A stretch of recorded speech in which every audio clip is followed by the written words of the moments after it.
Nautilus, they go up, and Ezreal is going to be the pick. If you banned the, instead of the Xin Zhao, the Kalista here, I'd like this so much more, but it's still very strong. Now you could choose between the Varus or the Kalista. You're less likely to like the Varus here because you don't have a Rumble to pair with it for extra poke damage. That's one of the strongest combos we have right now in the game. So Afreeca are going to have to move away from that. Could still take Kalista, still a very strong pick here. There's a lot of supports that work well with it. But Liiv Sin has been the most impactful champion that we've seen in both games. So yeah. I guess that's where they're going to go first. I don't mind that at all. Pick that one up for Keen. He can blind pick it. It's very strong. You get it very early on. It can go with a lot of different compositions. You still get the Kalista on the red side here. Liking this start already for the side of Afreeca. The Karma is still available if you wanted to draft around that, but that would be a completely different playstyle than what we've seen from Liiv Sandbox, not only today, but in most of their games this season. I think Effort's playing Thresh. It feels weird with the Ezreal, but I don't know. Like the Tom Kench ban and its Effort. Okay, Udyr coming through. Gonna be a lot of vision control, a lot of potential gank setups for the mid lane. I really like this pick. I think it's still very strong, despite the clear nerfs, and they're gonna get the Gnar here for Summit. I really like this draft. It feels like a whole plan's coming together here for Liiv Sandbox. Now they have blue side. The Thresh would be quite interesting. It's very safe into this, and it gives you the opportunity to even actually use Gnar to build his bar very aggressively out there, and then be able to be pulled back and then re-engage. Yeah, but ooh, we're picking for Keen here potentially. Those are definitely a couple of things that Keen could play, and it is going to be the Gwen. Although we do zoom in onto Fly, he's the one picking it up, and it does raise questions because we already have Liiv Sin, and we saw Keen played Liiv Sin, so is Fly really playing Gwen in the mid lane? I'm not expecting that, really. I don't think so, but Liiv Sin can also be played by Dread. So that might be where they end up putting the Liiv Sin here and then have a counter pick for the top. It's kind of tricky right now because Liiv Sandbox, do they want to waste their bans on something like a Jace here? Not really, when, you know, it could just be Liiv Sin top. So you have to really think about this very carefully. And that's one of the problems of picking the Gnar this early in the draft. But you don't have any other options when they're banning it against you consistently. It is one of your, I don't want to call him a one trick, but it's clearly his favorite champion to play in this meta right now, and he's one of the only players doing so. They ban away the Gragas. I think they're going to leave that Jace up, and that would have been really a strong option. The Gwen's already face up here, and I don't think Fly's going to play it, but if you think about that flex potential, something you would have had to think about. Yeah. And the set, again, was kind of totally ignored this time around. You see Ezreal and the Gnar. Maybe you just don't really want to go for that against those kind of picks, as we're going to have the Orianna banned away. Well, now you can probably ban the set. They ban the Thresh, so they're not going to be playing it. Not going to be available here for Lehens, and I think pretty easy choice here to wait for the counter pick is to grab the Alistar, but could be also support set. Yeah, could be in the soul lane. There's all these champions are flexible. Very flexible indeed. Maybe this is the time you pull out the Lashen. Maybe not this split. Not this time, maybe, but we had the zoom in on Lehens' assists recently, I believe. Yeah, I think it was 2,000. I'm not 100% sure, but I think his most played was actually Shen, or at least maybe the one that he got the most assists on. Either way, the set comes in here. And Heimerdinger. I don't think it's really Heimer. No. That would make Atlas very happy. Was gonna have to suggest against that one myself, but he was calling for that yesterday in that Senna lane. Lucian is not up. An 80, high damage champion in the mid lane would be very strong. Even something like Yone wouldn't be out of the question. But the Ryze here is very good against Set, also very good against Liiv Sin, great against Kalista, who has very low range. We've seen this picked a lot into Set right now in this meta. Hasn't been played at all this series, but is going to make a bit of a comeback here. And this means Afreeca now have the opportunity to try to decide if they want to play Liiv Sin into this counter pick, put Set support. Like you can do a lot here. Okay, so Set's going to be into this one. Liiv Sin into the top, or rather Gwen into the top lane, Liiv Sin into the jungle. Set in the mid lane. Set in the mid lane. That's where we eventually I said it. We said it together. We got it with all these flanks. That's what you would expect. Yes. And what will they actually do? I really like the draft from Liiv Sandbox, though. You have really great front-to-back team fighting. We know how great Summit is on Gnar. You have a little bit of pressure with this Udyr pick. He's going to be able to give you a lot of vision control. I think they definitely wanted to get the Orianna in this comp. Just because it's so fantastic with Udyr and Gnar, and it's something they've played before, but that was a really nice target ban there from Afreeca in the second phase. Yeah, but I think the Rise, it functions differently. You aren't going to be able to use the Rise to engage as easily. You know, you don't have that big shockwave engage, but what you do have is roots to slow down anyone who's trying to chase in and try to actually lock down your already highly mobile composition. And when you think about these champions here, besides the Rise, all of the 4 remaining champions for Liiv Sandbox have easy outs for the set trying to engage. Unbreakable Will, Ezreal can shift away, you know, it's Udyr, he can do whatever he wants. So a lot of the pressure here on really strong engages for Afreeca can be negated if those roots are good, if those disengages are solid. And it's not going to be solo lane Lee Sin, so he's actually going to be the playmaker this time, not actually looking to catch that aggression, to catch the ganks and set it up. Very different style in this third game. Yeah. Curious about that top lane. Can Keen do as much damage as he did in the last game on the Gwen into Gnar matchup? We saw that he was easily able to handle Lee Sin into Renekton. Obviously, eventually had some help from his friends to even push that further. But I want to see how that top lane exactly is going to go, because in the beginning of summer, this was when we began to realize that Keem was actually back. You know, he was back online, was when he started to pick up the Gwen, and he was one of the first to do so, and he just started pummeling people. He just started destroying everybody that he came into contact with. It was kind of funny because at the beginning we were like, wow, like Gwen is really strong. And then we realized, well, actually more, it's just that Keen is really strong. And then we realized again later that, in fact, Gwen was very strong. And it was a really strong combo as a result. But Gwen certainly has had her ups and downs here in the LCK. It's not as highly prioritized as other regions, as we will see this ward cleared.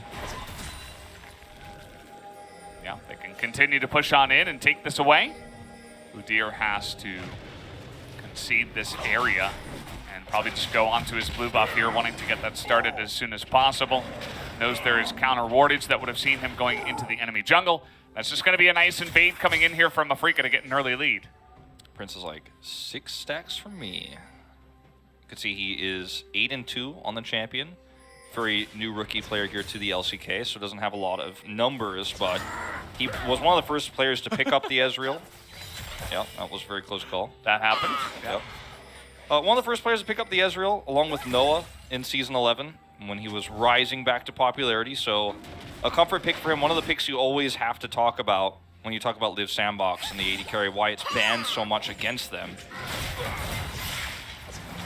Yeah. Prince had a couple of Ezreal games that made us think, okay, this might be a great comeback for Liiv Sandbox, because they had been struggling with their bottom lane just a bit in seasons past. So having him show up on one of his first big games as this Ezreal was cool to see. Yeah, I mean, in fact, might have contributed quite a bit to why he ended up being the starting player and why Leo's on Afreeca today, you know, which is, you know, crazy to think about how things can change so quickly. As Kroko is coming up here very early, level 3 timing, onto Keen. Yeah, no Mega Gnar here. They're not really trying to kill Keen, obviously. Just trying to give some presence, show, hey, okay, you gotta back away. Help out that lane a little bit. Dread just does the same thing. Mirrors it here, but there is, of course, the threat of the dive with Fly. They're trying to push the lane, and let's see, the teleport will come in. A 4v3 under the turret. Nice engage from Effort, but the face breaker comes in from Fly, and they're able to line up 1 kill. Can they make it 2? The answer is no, as the Haymaker doesn't quite land, but there's so many minions here. The way they slow push this means that this dive is going to have so much value. As down will go Fate, and down will go Prince. That's going to be a 3-for-0 extremely clean on the dive. They did not rush anything, and it was perfectly executed as they take down 3. I mean, that's the power of Kalista and Nautilus in the early game. Mostly the Kalista. You can push a lane like this so hard, but there were a million bajillion minions down there. Wow. Approximately. That's a lot. And we were nearing gajillion levels, in fact, of how many minions were there to push. And and Fate comes through with a teleport, but he's Rise, right? He's not very tanky. He's not great at skirmishing with no items this early on in the game, whereas Fly is set. He has the Haymaker, almost actually is able to take Prince out with the Haymaker alone. It just barely doesn't extend to kill him. Well, he can't get away anyways. So well played. Yeah. Look at the gold lead here. At less than 5 minutes into the game. Almost 2,000 the advantage. Yeah. They just do a similar thing to what they did in game number 1, right? Except it's on the bottom of the bottom side of the map. We're seeing a lot more dives nowadays as teams realize, hey, these comps that are great and engaging, they're also great at diving, right? You're able to phase break a couple of guys. You can get the aftershock to tank. And this was not a surprise to Liiv Sandbox either. Like, they knew this was coming. Fly left the lane so long ago. You see Prince flashes the Haymaker, but he decides to look for a Q here. He's on the wrong side of the rift, so there's no getting out no matter what, right? Like, you can't just run to the right. You're not going to get the execute either. 좋아요. Very good. And 좋아요. also very good again. 나 그냥 지금 끝까지 살린다. So the moment that you see Fly leave lane, you know this is coming, but there's just nothing you can do about it with the minion wave there. He's just saying he's going to hug the turret. Yeah. He's there at the end. This is like the perfect position for a top laner, right? As, okay, Krako, things are just not going very well for the side of Liiv Sandbox. They find the enemy jungler, and unless he was flashing to fast pull the Krugs, I don't think that's exactly what he meant to do. But yeah, as the top laner, when the bottom side of the map just gets a perfect dive and gets 3 kills, you're like, okay, I as long as I don't feed, we win, you know? Yep. It's kind of that level. You know, in proper Keen fashion, he's keeping up here in the early game, and in fact putting a lot of pressure on the Summit, so things are going well for him as well. The Ezreal pick is such a double-edged sword right now in this meta because it's very weak to the Kalista, it's very weak to the Varus, and if you want to ban both to get the Ezreal on blue side, then you give up a lot of other priority picks, so it's really impossible to deny oftentimes if you're going to pick Ezreal this early. Especially with first pick Ezreal. Yeah, it's really hard to deny those. Yeah, And if you don't first pick it, you might not get it. 야 리신 봐봐 리신 봐봐 리신 봐봐. Grab Okay, this 해봐. in. 스펠 잘못한다. 끝. Question mark ping on his Gabi, flash Gabi. he used. Yeah. Said I messed it up. Yeah, Gabi is kind of like being like, it happens, you know? So Yeah. basically saying like, what can you do? Unfortunate. Yeah. Yeah, unfortunate, the best way to describe it. But Unlucky, you'd say. Prince is now 20 CS down, and Kalista has a kill and 2 assists. Already got attack speed boots. It's crazy how game number 1 was so close and so back and forth. And Afreeca was trying to out-muscle almost and out-mechanic, just outplay in the later stages of the game with the Viego and the Kai'Sa in game number 1. And they weren't quite able to do it. Liiv Sandbox and Fate especially had a big moment there in the last team fight. They were able to take the win, but it was super close. And then, just a couple of early game leads that Afreeca just totally dominate the early game, as they're well known for doing, by the way. And all of a sudden, it's like a couple of games that just make me feel like, well, was this even supposed to be a close matchup? Did game number 1 really happen, or was that all a dream? Was that all a Afreeca nightmare? Well, Afreeca are very famous for winning the early game, and this composition is so strong at diving. Like I said, they knew it was coming, but there was no way to get out of that scenario, or you were going to lose all those minions. So like it was a lose-lose-lose situation for the bot lane. Afreeca get a huge advantage, but their comp does not scale as well as the Ezreal Rise is going to do in terms of the late game damage. You just have to survive now. Dread's like, okay, I guess if you really want to make me use my smite, that's fine. And Lehens is right there. Of course, with the Rift Herald about to spawn, both of the supports are going to move up. It's just the classic move, and that allows Dread with this early lead to even push the envelope even more. Yeah. Oh, I do want to reiterate that if Liiv Sandbox can stabilize from here and end up playing a defensive mid-game, where Ezreal is given a lot of the farm, you know, the scaling power that you have with the Udyr is not so great, but you have really great team fighting with Anar, as we've seen Summit do so many times in the past. So there's still hope. This is not a lost game because of 4 people walking to a bottom side where an Ezreal is just like cowering in fear against a Kalista, and it's just over. The game does not end here.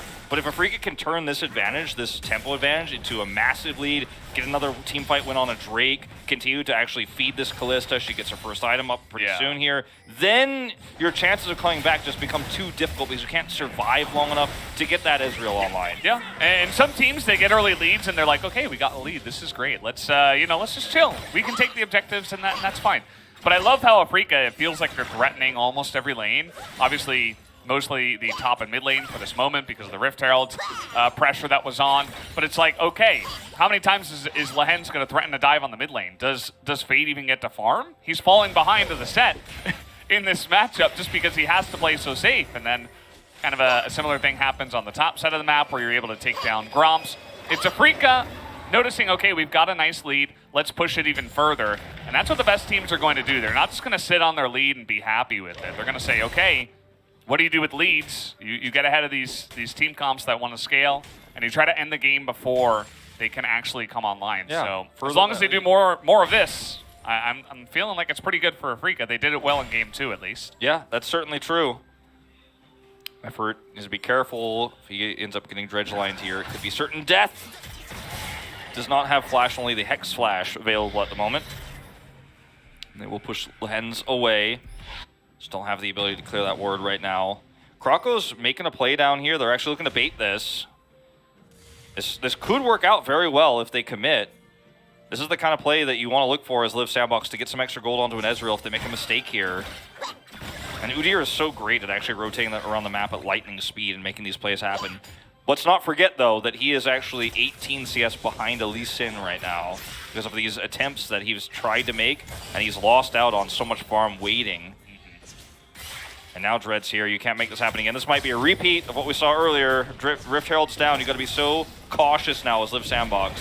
There are 3 teleports on the map right now. Fly considering it, but doesn't necessarily have to. You can push this in, try to get a couple of plates and just back away. It's still a win for Afreeca. It was just, it was a game of chicken. Who's going to teleport in? Are they actually going for the dive? Nothing really happens because Liiv Sandbox are prepared for the dive. And that means with that pressure, Afreeca will just take the plates and the Drake, and they will, again, they'll be very happy about this anyway. Yeah.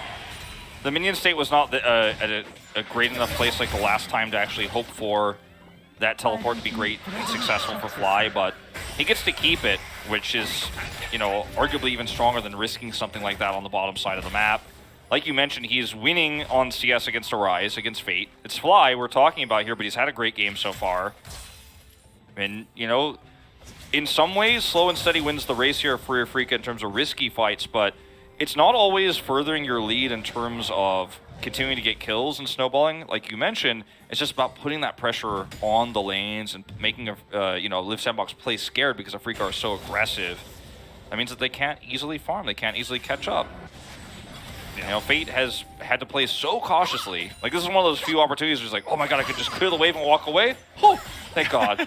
He sees Lee Sin get close to that, he pings those exclamation marks, he's like, ooh, that was close, but I got that wave. the way that Rise gets, we got the ult coming out here. Keen trying to put on the pressure, and he's got Dread heading up to the top side. Little does he know, there is Krako in the jungle as well. As here comes the Rise now on top of Keen. We got a teleport coming in, and Keen will be able to survive. Can we get the turn here? The set ultimate into the wall, and Fate just pops like a balloon. And that teleport was massive. Nice follow-up engage here from Fly. Although effort now is coming on up. We got Meganar coming in as well. Big knock-up as the damage is coming through here from the side of Liiv Sandbox. The follow-up is fantastic as even Prince gets in there with his true shot barrage and is able to turn this one around finally for Liiv Sandbox. Yeah, Leo's going to get a turret down here with all the plates, but what you get here for Liiv Sandbox is a lot of extra gold on these champions that need it so desperately. The kills go over to Summit, But this fight looks like a bridge too far for Liiv Sandbox. So greedy, so risky, right? They come in here with a Realm War, and it's a Rise at this stage of the game that's super easy to blow up. However, Teleport comes through, they back away, and it's a heroic play from Summit. And what you're going to see come across the map, too, as we roll it forward, is a True Shot Barrage that actually lands here in the middle of this. So Summit re-engages, the True Shot Barrage comes through, denied, of course, onto Keen, but still does a lot of extra damage here. And then this extended fight, they're able to pull it off despite the fact that Fate had to make a sacrifice to do it. That's a lot of extra gold going over to the Gnar, who ends up being the carry a lot of the times here for Summit, and he's basically saying, like, if you just come with me, I'll take care of this. I'll carry the fight. And I mean, you got to give it up for Summit as well, especially after having a rough laning situation in game number 2. He has turned this one around big time in game 3. Obviously, it's his Gnar. He loves his Gnar. He's playing into a melee matchup in the Gwen. Gwen generally going to be okay, but he's been doing a really nice job getting ahead in that lane and now picking up a couple of kills. It will just allow him to push it even further as he picks up the Divine Sunder. As look at this, I mean, Fly nearly dies. On the top side, he will survive, but he has to flash away. That would have been massive, especially for Prince, who needs this gold so desperately. He's got his Divine Sunder online now, so he really is starting to catch up into what impact he's going to make in these fights compared to Leo. Because Leo needs the front line to actually secure him a place so he can actually toss these in and get the Rens off and actually do that massive amount of damage that he's capable of doing. Because, yes, he is 1,600 gold ahead. So hold that thought as Lehens does end up re-engaging. Yeah, trying to turn this one around. It's going to force that Unbreakable Will here, and the smite comes out from Krako to help heal. And meanwhile, we got this issue of who's going to stop Summit. We have Fate down on the bottom side clearing waves against Keen. And now we're going to have Leo and Lehens come up to the top side to stop that push. Afreeca are doing a little bit of everything right now. They're trying to carry so much on the map at once. I feel like they could potentially fight here with no Narbar, but... Dread misses the Q. I don't know if he would have gone in on that. Either way, it's going to reset. The Rise in the side lane is never ideal here for Afreeca. They're going to need to send somebody down for that, and actually a reset's coming through. Yeah, the value that Kalista's going to have in fights like this one, where everyone is just grouped up on an objective, is great at the moment. But once Prince actually has a little bit more agency to poke and chip away, I mean, much better as he just pieces. Yeah, see ya. So I warn all Afreeca fans right now that even though they have a 2 Drake lead and a slight gold advantage here, about 800, the advantages in terms of how these fights go later on is based on execution for Afreeca. It's not like their comp can't fight in late game, but it's the ease of execution and the players that are on these champions. I mean, Summit on the Gnar, you trust that as Liiv Sandbox. This game could definitely flip on its head very quickly. Krako's gonna spot Dread, and if a root comes in here, okay, he's got a stopwatch. Krako even flashes in. That stopwatch gets so much value. Baits effort into a wrong spot, and the rest of his team is not able to follow up. Dread stole my heart tonight. It's the night of Lee Sin, Valdez. It's not about the set anymore. And that's gonna open up this Drake for them. That's the 3rd Drake. We were looking for a really close fight on this one, but it did not come through, and Liiv Sandbox, they're not online just yet. Not quite yet. That's going to be Soul Point, as you mentioned, for a Mountain Soul, which is so strong. You know, it's not the worst case scenario for Liiv Sandbox. It's not like they're running a Varus or a slow, poking composition, but the Ezreal does kind of have to slowly poke in and get that damage off. The shielding is going to help quite a bit against that, if they can secure it with that 4th Drake. You can see how Prince is positioned so aggressively now because he's so vastly outranges the Kalista, and also Lehens, on this Nautilus, he could just easily dodge the Dredge line. So in moments like this, in the neutral game, in these lull states, Prince could be very aggressive as he farms. And that's something you're going to see continue as this game goes further. As we watch this one more time, it was such a tragedy. Stopwatch is so powerful. Look at this. Kicks Krako, flashes in. He's so ready to press E. And Dread's already over the pit, and then Keen comes in. You get the execution there onto the Alistar. It was actually kill stolen by Lehens, unfortunately, but yeah, you take those, whatever. And effort was kind of on his lonesome. Up there on the top side, I think He wanted to follow up, but he ran through a bunch of enemies, and he wasn't really able to survive the huge amount of damage that they have right now. So he gets a bit out of position. Dread's able to pull them out of position. And that's just one more Drake. And the fact that these Drakes are coming in so early is big. We talked about some of the scaling, the Rise and the Ezreal. That's, you know, it's like a ticking time bomb. If you're Afreeca, you gotta handle this eventually. Hopefully in the form of early leads and a potential early Mountain Soul as well. Could definitely do a number here for allowing you to win this game. See the tug of war Prince is playing here. If he did not leave at that exact moment, Fly engages on him and he dies. So he is still walking a bit of a tightrope here when there's a lack of vision. We see this Rift Herald collapsed on here now. Yeah, for Afreeca. This is absolutely a winnable fight for Liiv Sandbox. They're really at a point where they can chip away and look to win this team fight. Oh, trying to go for the turn. That was nearly a max range Dread line, but it doesn't come through. Keen now trying to front line, and he will be able to push Krako away up 2 levels on the enemy jungler, and Krako has to respect that. Keep in mind, Fate was always down here. He's just trying to farm it out. It's only a second Rift Herald. It's not the end of the world for Liiv Sandbox. It will help them secure this mid turret, which is the bastion that Prince is falling back to while he's farming this mid lane. I mean, he's just rinse and repeat here. He's taking a majority of this gold. He's true shot barraging on cooldown to just push this wave through. But if he loses that turret, it becomes a lot more difficult to do so. Yeah, but at the same second item. I mean, Fate is just free farming in the bottom. Yeah. Right? He was behind the set. Now he's 23 CS ahead. And he's going to need that, especially after a kind of shaky early game. He will have to be very careful with where he stands, but if he hits those roots against a Lee Sin that tries to engage, when the rest of the team is a little bit further behind, we could see a similar situation happen to what we saw to Dread just moments ago. He had the stopwatch then, but it's shattered now. You don't get second chances anymore. And the power of Afreeca's comp is in this early skirmishing. It's in the low range that it has, but has high burst damage. The Gwen that's going to be able to survive through almost anything. That's where its real power lies. But if it ends up being a longer fight where they can't burst somebody down or they end up getting CC'd, it gets a lot harder. Okay, Dread, gotta be careful. This is just what you were talking about. Yeah, it's like you get rooted here and you can die in an instant. Yeah. That is the power of Rise into these low range compositions, or compositions that like to run into you. The Orianna is nice for setting up plays with the Udyr ball carrier and the Nara ball carrier, and of course the Alistar. But the Rise can be a little bit more reactive and can definitely set up huge burst potential plays onto aggressive, engaging enemy champions. We're definitely going to see that, especially if he can continue to get some free farm and scale up. You know, if this game goes to 30 minutes, there's certainly a chance for Liiv Sandbox to take this one. Yeah. Muramana's done. That's the second step. All that's left is to get that Frozen Heart. I mean, even with the Muramana completed now, though, you have a lot of more power. That's a big boost up for Prince here. And with Realm Warp, too, you always have to consider that if somebody gets picked, you are not getting out of the fight. Like, you will be chased down. Look at Summit's angle. Ooh. And you can see that Afreeca are feeling this as well. He's looking for the teleport angle. He's got a couple of very deep wards, but Liiv Sandbox just grouping up. They're going to notice that now with a bunch of stuff flying at them. Very deep teleport is coming in, but it is just the Gwen. Obviously, can do some fun stuff in 1v1s, but it's not like it's a Gnar or Mega Gnar, something like that. As here we go, the engage comes in, trying to get into that back line.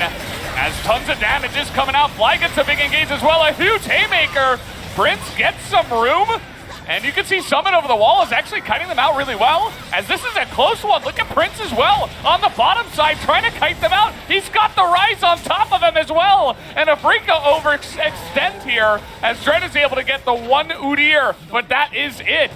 I feel like I gotta do the finger wag and say, I warned you, Afreeca fans, that this might happen. The extended fight, Prince gets some room, like you said. He's got the Rise there to help peel for him. He does a ton of damage in this fight. Effort has a huge knock-up too, and once that knock-up hits, the rest of Afreeca can't close the gap onto Prince anymore, and if he's just left to his own devices, the range issue is such a massive problem for Afreeca. Once they use their tools to get on top of Prince, like the Facebreaker doesn't hit here, And yeah, he looks for that haymaker, doesn't connect either. And now it's like, that's it. The fight is over. Yeah, you can maybe kill Croco on the top side of this map, but you have to get out of here as soon as possible because Prince will never be touched again. And this is a huge turnaround for Liiv Sandbox. And this is the first of many fights I feel they may win to turn this game around and take that third game, win this series. You have to be so respectful of the positioning of the Rise because if he stops you from going in, it is just so hard to win that longer fight and you never get out. It's just a massive team fight now. Liiv Sandbox want to be the ones that are engaging. They have some room as the ultimate goes down on a Fate, but he's just machine gunning on the bottom side and a massive Gnarled into the wall. This time around, Prince has a lot more aggression onto him, but it just does not matter as he has the Glacial Shroud after taking down the Baron. Liiv Sandbox, they have taken off out of the atmosphere right now. They are so far ahead now in this game in the span of like 2 minutes. It's a huge turn. And we talked about the items that start to come online. You start to become extremely powerful. Keen even has to walk away here. This fight was won by Summit though, 100%. His big Gnar was massive that actually gave a lot of space and did tons of damage to the other side of the fight. Keen. He's dead.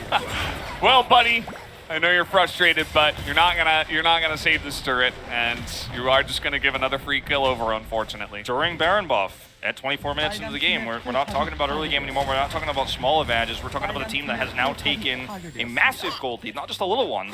Just give Summit the POG already. Like this is insane performance on the Gnar. And watch it again because yeah, like you said, Prince actually gets jumped on here by Fly, but he has an escape, and there's just not enough damage to kill him. He gets out of the center of the haymaker. But what really matters in this fight is that Summit is able to get this double Gnar into Dread and Keen, so they can't actually collapse onto anybody. The fight is just lost at that moment because Leo has no range. He's uncontested for a large majority of this middle of this fight, but he can't actually hit the targets he needs to because the front line is already lost by that incredible play from Summit. And now he's just side laning super hard. Keen does die here because he decides to get greedy trying to save this turret. And I mean, that mist doesn't help you when he's inside it. Yeah, I mean, you weren't going to win that 1v1 either, so just a little bit of a mistake. Maybe unhappy with the way the last couple of team fights went, but yeah, I mean, this is what happens, and I think this is what more teams need to do in the draft as well. I really love how Liiv Sandbox come into Game 3 and they're like, okay, we're blue side. We have a lot more control over what kind of composition we can draft. We don't have to draft more reactively. And they go ahead and they pick something. They know that Afreeca is going to go for this very standard in this meta. Full-on dive comp, everybody super low range, right in your face. And what do they pick? Alistar, Ezreal, Rise. Like, what are you going to do against this? You get the Gnar as well? They prioritize the Gnar, which feels like, okay, well, now we've got some answers potentially to that. We can maybe win the lane, but you don't end up having the comp that you want to actually deal with all the shutdown. It's such a... In a way, it's such a reactive comp themselves. They start off with a lot of greed, but the last part of the draft, they lock in the Rise and the Alistar. You're like, well, now you can't close the distance. It's like Afreeca have run a very strong early game comp. A lot of skirmishing power, a lot of escape here does go off, but it's practically melee. I mean, the Kalista is the only champion that can poke and not really from range. Like, you know, you can imagine that it's at range, but we can all see the reality right here. Yeah. Yeah, they don't really have any poke for sure. And this is a game where they 4-man dove Prince. He was down 30 CS. Yeah. But you still can't stop him from scaling up because he played the rest of the game super safe. He was given all those resources mid, and he got those items online. Now he's got the Frozen Heart completed and a stopwatch. How do you kill him? Yeah, you don't. You can't at this point. It reminds me so much of yesterday where Gen G got pretty much every single champion that they would have wanted. They got BDD's Akali, they got Klid's Volibear. I forget what else they got, but it was basically everybody's comfort champion, and it was like a really nice synergistic dive comp. And what was the response from Bro? They just play Aphelios Thresh. Yeah. And they just sit there, and Aphelios is just like eating chips while he's chopping off the 5 heads of his enemy champions that are just running straight into him as he kites everybody out. And he was able to scale up in that game, and that's, you know, we're seeing the same thing here between the Ezreal and the Rise. They have the same kind of duties in this one, and they've also got some really nice peel in the composition, and I think Afreeca walked straight into Liiv Sandbox's trap, and they weren't able to get enough of an early lead. If they were able to snowball even harder off of the dives that they got early on, then maybe we'd be seeing a different game. But unfortunately, Liiv Sandbox were able to hold on, and Afreeca couldn't close the door. Such a pendulum swing we saw, too, on that Drake fight. You know, you could really see that was the moment where Liiv Sandbox's comp came online. You could trace it back to, like, one exact moment.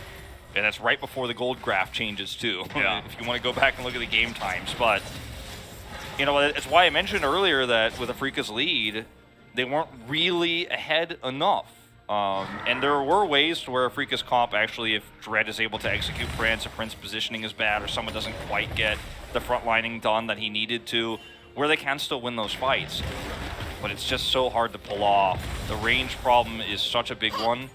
And now it's just a matter of finishing the job here for Liiv Sandbox, because the gold graph doesn't actually say how far they are ahead now. Like, the 7,000 gold lead is understatement. Like, this is basically unwinnable for Afreeca now. Yeah, maybe if they were able to win that team fight on the Mountain Drake, but even then, I mean, they were coming online, Liiv Sandbox, and it happened a little bit sooner than Afreeca would have liked. We see that Keen, he's going for alternative methods in this game. Obviously, taking the first 3 Drakes on the map means that you're in no danger of losing the Soul anytime soon. I mean, the Mountain Soul will be taken by Liiv Sandbox if it does get taken in 15 minutes, right? So yeah, I don't think it's going to get taken this game. For them, anyway. Yeah, 10, 15 minutes, you have a lot of time to just wait.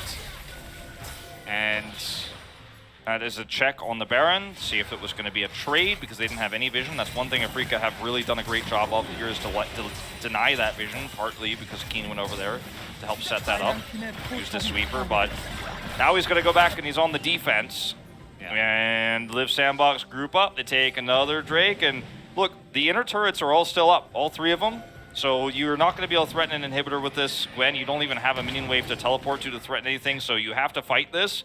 And I don't think you're winning this fight. So lose-lose situation now for Afreeca. And I know Gwen is very strong, especially at some of her abilities to skirmish. But this is up against a mega-fed Gnar. And as long as Summit just mirrors her and is able to split push himself, you know, he's going to be the one that's putting on the pressure, not Keen in this game. So good luck handling him. Less than half the damage done here for Leo. You know, he's sitting at 7,000 damage in this game. Remember, this is a Callista that was 1,600 gold ahead at one point in this game. Had all the turret plates, and the first turret, Blood, I believe, first brick going over to her. Like, she had everything you could have asked for, but it just doesn't matter in the late game fights. This is what scaling really means. It's not always about the damage, it's about how the comp works. And then, of course, when you start to win, the damage that comes with that. Fly here, might find himself a little bit caught. Yeah, it is a sad. He's not really able to use anything to get out. Big Haymaker, as some damage is coming in. You can see Fly gets incredibly low, and the rest of Afreeca just has to concede the point. This Prince is like, I'm starting the Baron right now. I'll solo it, watch me. Scale it out of my mind. Look at what he's also built here. He put the Seeker's arm guard. Yeah. He's gonna go Zhonya's. I want to see this more often. I'm not even joking. He gets extra armor with this early, and then he's gonna get the Zhonya's. I think there are a lot of situations where Zhonya's might even be better than Guardian Angel, and especially for champions like Ezreal that actually have some AP scaling in their kit. I'm like, absolutely. Especially when you're not the sole damage source in these fights too, where you can actually go golden and then, you know, a Rise can help you clean up. I mean, this is just going to be a super fast Baron here. Dread checks the brush, but he's not going to be able to jump on the Baron now. Let's see it, Dread. Let's see it. Can you do it? They say, nope, we don't want to flip. No flips for us. We can just turn it. And they got Summit on the top side. That is big damage coming out already, although Keen is trying to trade here front line. Trying to get onto Effort as a big knockup comes in. Fly is going to get isolated, and down he will go. The amount of damage that is coming out from the Rise in the Ezreal right now is way too much. Scrocco's able to come in and get the flash stun down. Keen is going like 1v4 in the back line, getting some room now for Leo.